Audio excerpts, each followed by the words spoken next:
Once upon a time, on a still night, an uninvited visitor was waiting outside the window of a sleeping raccoon. The moon was bright in the dark sky, and if it could speak, it would have warned the raccoon of this visitor. Snuggled under the covers, he was unaware of it all until a loud bang and rustling outside his window woke him from sleep. Half awake and fumbling, he immediately anticipated the worst. "Who is it?" he spoke out, grabbing a teleportation potion in case. If he needed to escape, he wanted a way out that was quick and easy. The shadow outside his window came closer and closer, its form becoming a bit more clear. Once the shadow was up against the window, it spoke.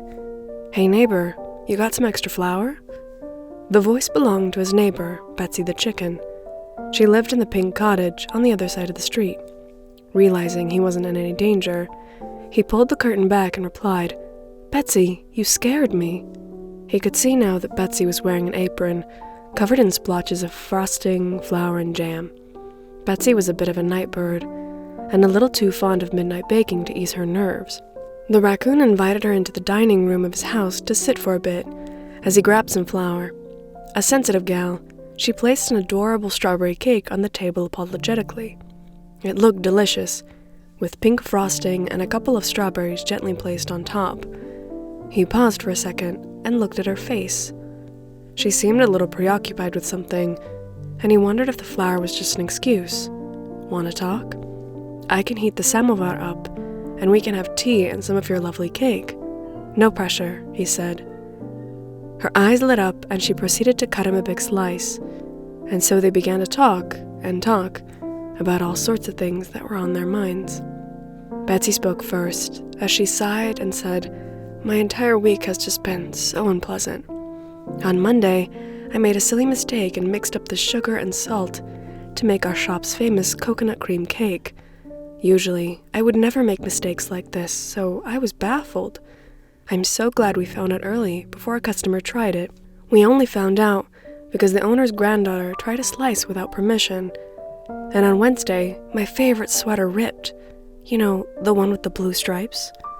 And on Friday, I got a call from my sister, saying that she wanted to visit me. Oh, I'm worried she won't like my cooking, and that she'll be so bored here," said Betsy. At these words, the raccoon quickly pulled out some paper and started a list of things to do, suggesting a strawberry tour and a canoe ride to the beach that was covered in rocks shaped like stars, and a few other things. With each option written down, she felt a bit better having her sister come over, and asked the raccoon if he had any worries. The raccoon touched his chin, not really thinking he had any worries until he thought about his garden. He then spoke.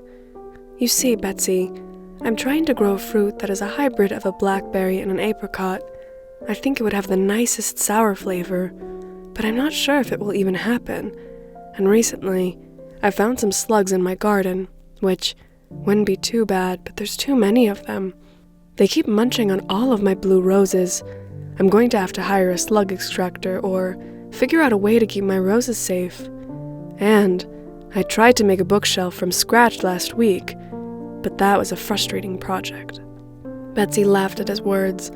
"It sounds like you're trying to tackle too many hard problems at once." The raccoon laughed as well. "I guess I am," he replied. "I think I will focus on the slugs first, before I work on the other two and start something new." After some more sharing and laughing, Betsy felt better, and they suddenly realized a different, warmer kind of light was coming from the window. Instead of the moon's light, it was the sun's.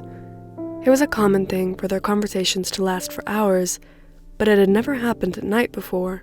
Feeling extra sleepy, they both decided to part ways, and Betsy promised to bring some blueberry muffins tomorrow. As he walked her out, he looked at all the flowers in the garden with the morning dew on their petals. Maybe next time he would place flowers in the dining room for their next talk. He never knew how nice it was to talk for hours under the light of the moon.